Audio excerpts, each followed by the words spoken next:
Dale Pollock, thank you so much for being our curator for the Helene and Stephen Weicholz Global Film Series as part of the 40th anniversary of an Appalachian Summer Festival here in Boone, North Carolina at Appalachian State University. It's a pleasure and an honor to do this. I really enjoyed it.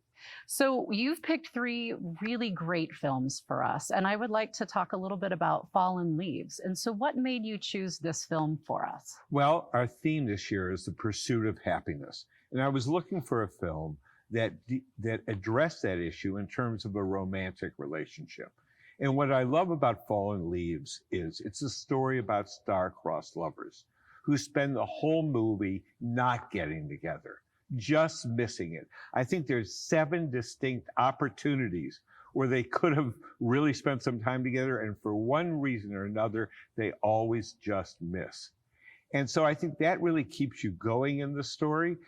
Also, the director, Aki Kaurismäki, it's his 39th film. Wow. He's the greatest Finnish director of all time. Even though he lives in Portugal now, he still makes all of his films in Finland.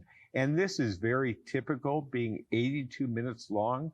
Most of his films are in the 70 to 80-minute range. And I don't know of another major filmmaker anywhere in the world making films this short. Yeah. What is the reasoning behind that? Is this not typical with it only 82 minutes? Yeah, he wants to distill the emotions. The emotional tenor of his films is very specific to him. And let me just read one quote. "I always start with everyday realism, everyday situations, and I try to go darker and darker. And in the end, it's melodrama. Even the light has changed in the beginning. The light is quite normal, and in the end, there are big shadows." So he has an emotional progression for every one of his films, and this one, I think, is so well plotted and so well acted that it's one of his best. Yeah, it's really a unique filmmaking style that he has. I don't think anybody else in the world has it. He also, like Clint Eastwood, the only other director I know who does this, one take. If you don't get it right in one take, he is not happy, and he will do a second take reluctantly. Wow. So what the actors learn is you better get it right the first time, because he's not going to give you another chance. Wow. So, I think this is a story that many people can identify with, that sort of missed opportunities. Amongst other themes. So can you discuss the characters a little bit and the promise of that relationship? Yeah, Ansa is an attractive young woman who looks so sad for the first 2/3 of the movie. There's just no happiness anywhere in her life. She doesn't like her job. She comes home to an empty apartment. Then we have the man, Halopa.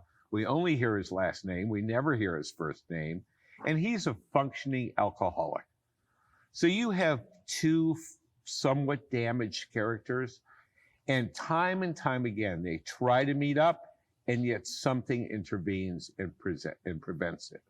So by the end, we're rooting for these 2 lost souls to find each other and to really make the connection genuine and permanent.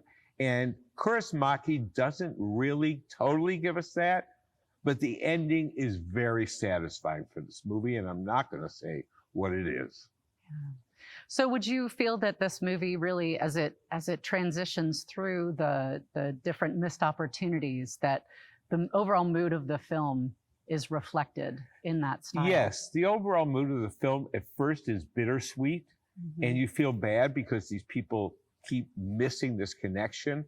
But by the end, when we're invested in them, and we're rooting for them, and we know he's an alcoholic and not the nicest person all the time, and we know that she has a short temper and really is not interested in him leaning on her too much. We want this couple to get together.